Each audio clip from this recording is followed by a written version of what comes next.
PTR, LFR, WTF, OMG, we're back. This time we got Soulrender, Domination or something.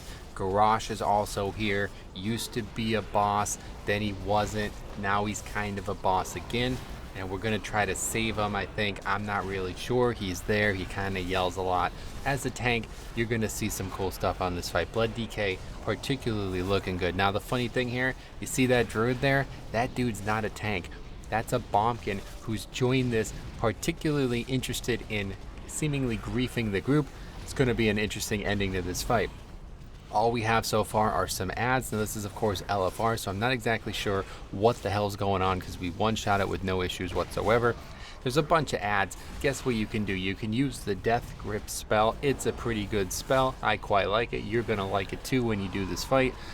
They're kind of all over the place. I'm not exactly sure what's going on. People are talking about those red circles doing damage to the ads, but you know, it's LFR. These people, they probably don't have any idea themselves. First day it's out on the PTR. What I do know about is that red stuff. That stuff I know does damage to me for sure. So guess what? I just move out of it. It's very similar to a boss from Naxxramas, if you remember that raid. Really good raid in Classic. People liked it so much they remade it in Wrath. What a great idea. Maybe they could do that again for Shadowlands since people liked it so much we get it a fourth time. But anyway, very similar mechanic. You kind of just move and then you die if you don't. And there's a lot of people who are gonna die. I mean, LFR, like I said, but it's pretty straightforward. He does it kind of throughout the fight, and then he kind of does it a lot. And when he does it a lot of people are going to die, especially in LFR. But you know, you kind of have a lot of wiggle room. So you see he's kind of filling in the areas, right? Like the back kind of comes to the front, and you just kind of figure it out from there. Not too crazy, but of course, if you're a slow class like the Blood Death Knight, it might be a little tough. Probably a good idea to consider Night Fae. You're really going to want to consider Night Fae when you see the healing shard at the end. Actually posted it in the Discord the night I recorded this. Pretty ridiculous.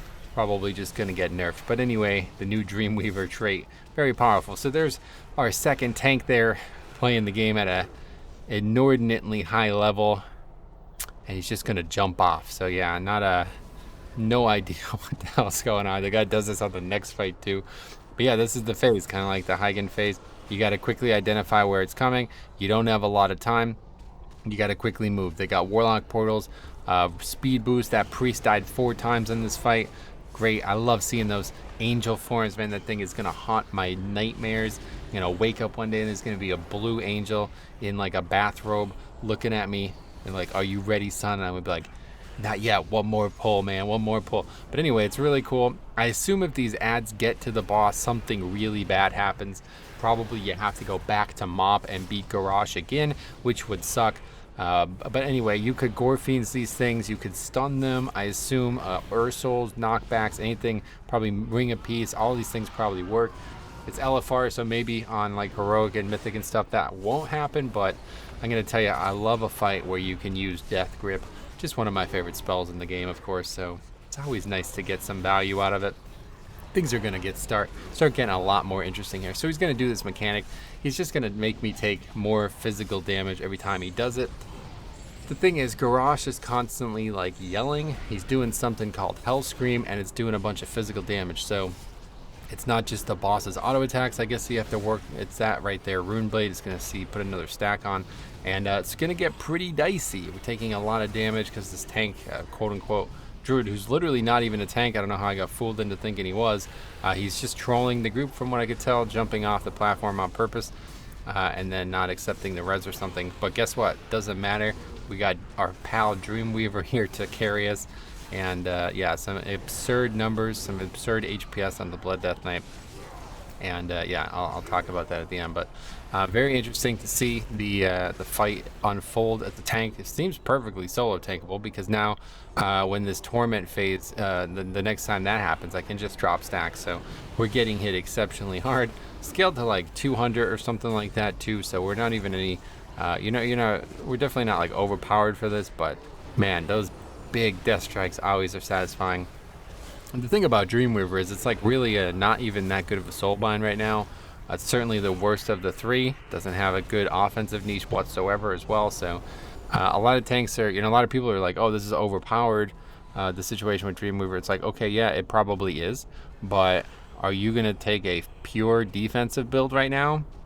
Because if you would, you'd already be probably using one of these soul binds, and you're probably not. So anyway, really cool encounter. You see this, it's very obvious. Maybe it's a little too graphically busy, but yeah, I don't think I would even make that without the Warlock Gate there, but it doesn't seem like it's random.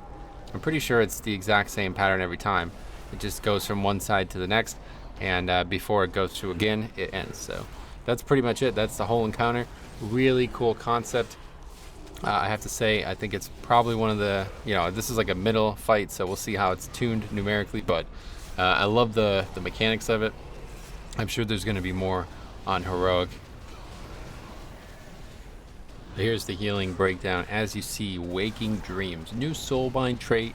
Not exactly sure how acquiring these is going to work right now, but obviously we're going to have it by the end. It did 36% of my healing.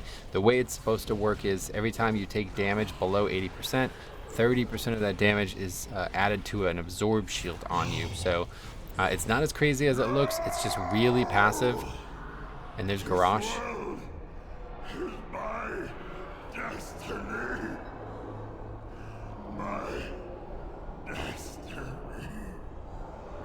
Not really sure what he's on about. Probably going to be some big lore involving Garrosh coming in Shadowlands, so I'm looking forward to it. But anyway, next up is the Painsmith, Yasmani Randall or whatever. We're going to be taking a look at this guy. He's got some very interesting position-based mechanics. In fact, if you see the platform this man is standing on, we actually have an incredibly interesting grid shape here. So yeah, very cool. I like the concept. It's really putting in some you know where you are in the fight. So here's the tank mechanic. This is an incredibly important mechanic. You want to try to get this to an edge because it's going to make these spikes appear. If you get hit by the spikes, you take a bunch of damage and you get stunned. You have about a second to move through them.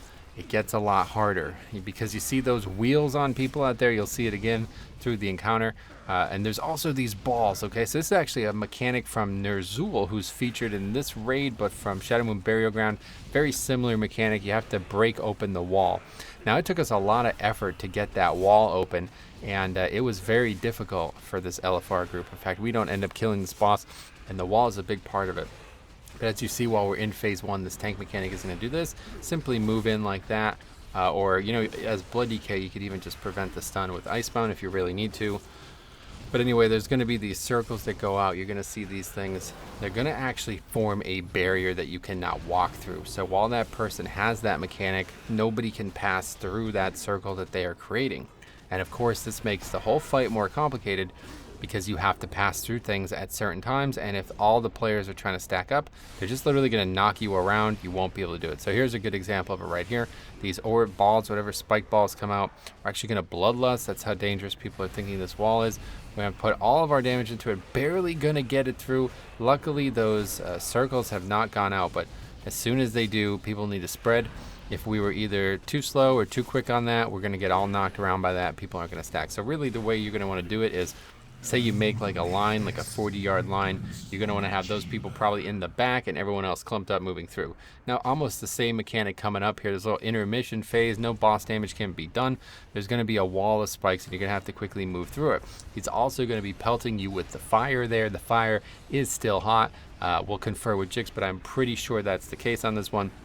And you're going to want to make sure that you don't get hit by the spikes or the fire. The spikes hit way harder in this phase from my testing, and the fire does a lot of damage. So again, everybody cannot be standing still, passing through it all at the same time, because he's going to be throwing fire. And this is only on LFR, so I'm sure there'll be more mechanics. But yeah, you get hit by that. It did like 20 to 50% of my damage. It's hard to tell because I was probably getting hit by multiple the few pulls we did on this, but yeah, so you're just gonna have to spread out like I do, kind of move up or move back, one of the two. Just make sure you don't have all 20 players all stacked up. It would be probably a slaughter, if somebody, every single person gets targeted by that fire, somebody's getting hit, somebody's getting one shot. So anyway, now phase 2 kind of changes the tank mechanic. Nothing else seems to change. I have this gradual feeling that the fight is getting harder, but I'm unsure if it is the case. This time the tank mechanic does that, okay? So it shoots out a straight line immediately, nothing that you could actually progressively dodge. You just need to not be positioned there. And that looks like that's actually easier, and it is, until you realize that it's going to happen, like right now, during the orb. So you see there's a guy standing back there forming a little wall. I have to make sure I don't hit anybody with that. It just basically goes like straight left, straight right, up and down. Probably would go in all 4 directions, because I'm at the angle that I'm at. It's only going to go in 2 directions. I haven't actually seen it in the middle of the room, but I'd imagine that's how it works, as you see there. So certainly a lot going on as a tank. It's a pretty small platform, so even as Blood DK, I don't really feel like I have any trouble getting there. Not that difficult from like Artificer or something like that, but yeah, with all these different position-based mechanics in this fight, I can see this being quite engaging, especially for tanking. I think it's probably going to be pretty frustrating. I could already see, like, a lot of people in my guild are going to probably struggle to get through some of these mechanics, and this here, bursting this one down. You see, I'm not really sure this is how I would handle this. See, that guy actually jumps through the spike ball, and I think he made a big play there, to be honest, because otherwise, when you have the spike ball plus that tank mechanic, I think people are definitely going to get hit. If anything, I would say you pick one of the ones on the offside, like far away from where the tank mechanic is going to go, so nobody has to be too near it. But I don't know, we'll see how it develops strategy-wise. But I definitely had some problems with these chain circle things that are knocking people around. I don't know if you'll see it in this poll, but yeah, it's definitely like, when you're trying to move through and you have people, especially who are relatively unaware of how that mechanic works, even like moderately unaware, I think you could probably get knocked off the platform. And like, if you have a couple deaths, like the longer this takes, it's probably going to happen here. Yeah, well, it goes away. The longer this takes to get this wall down, the harder this fight gets, right? Because you simply don't have the room. And like you see, so I'm trying not to hit people there, but I also have to move through the wall. Now, to be fair, I could easily survive the ball rolling over me. It also just does a stun. I don't know if it's supposed to do more than that, but I was able to survive it, no problem. To the point where I felt like, if you had to, you wouldn't even have to kill the wall. And look at that guy, just keep knocking me back. Like, the guy just literally just keeps knocking me back over and over again. I'm getting ping pong between the two. There you go. That's a good example of what I'm talking about right there. I could see this being an absolute nightmare at times, and having to run quickly isn't necessarily going to be DK strong suit, but just be very careful about the fire there. I quickly take a health stone because I was a little worried, but yeah, see, I know I'm not going to get through it, so just use Icebound. I don't even really take damage, of course, because Icebound reduces the damage too. Really makes this fight a lot easier. I mean, you could even, this actually reminds me a lot of Artificer on Mythic. I actually wore a PvP trinket to break out of a stun too, so I mean, that's a legitimate option, and I honestly think it might be a good idea, because there's times when those tank mechanics overlap in such a way that you're probably going to have a lot of trouble doing it unless the tank just literally kind of sacrifices himself and runs through the wall. Obviously, Demon Hunter, anything with like a blink or some kind of way to get through a wall quickly can do it. So I can do that with the Night Fae blink, but not really sure what that's going to look like when the fight comes out for sure. But now phase 3, there's another round. So we have the same pattern we had from phase 2 and the original pattern from phase 1. Now it's back, but it's way quicker. As you see, I don't really think I reacted slowly. I just wasn't expecting it to be that quick. So you're probably going to have to walk into it as it's forming, otherwise you will not get out. And same thing here, requires like really serious DPS to make this wall, and this is on LFR. We have a lot dead at this point, I'd imagine. But as you see, kind of getting knocked around. There's the friggin' angel again. The angel of death has arisen. And that's going to be pretty much it. We don't have much left on this. This pole falls apart. People start arguing because the same druid keeps jumping off. I don't know. I guess I just don't notice because I don't have like nameplate like voodoo and stuff on. But yeah, this guy literally just like is trolling the group. I don't really understand. Dude in the raid as well, Kalani. I don't know if that's actually the dude, but I figure most people on here are like doing this either to learn or get footage of some sort. And that guy, he's like not even dead. I don't even know where he is. I think he's just stayed on the other side of the platform. You can actually like not be on this platform too. Oh yeah, there was the tank mechanic. Oh, that's interesting. So yeah, that's what happens when you just kind of keep it in the middle. But yeah, you could actually not be on this platform either. You could actually heroic leap, use a warlock gate, or maybe even like a glide or a blink and get onto the other platform the boss kind of goes up on when he's doing his other mechanic, but probably don't want to do that. You probably want to kill the boss. So thanks for watching. We'll see you in the next one.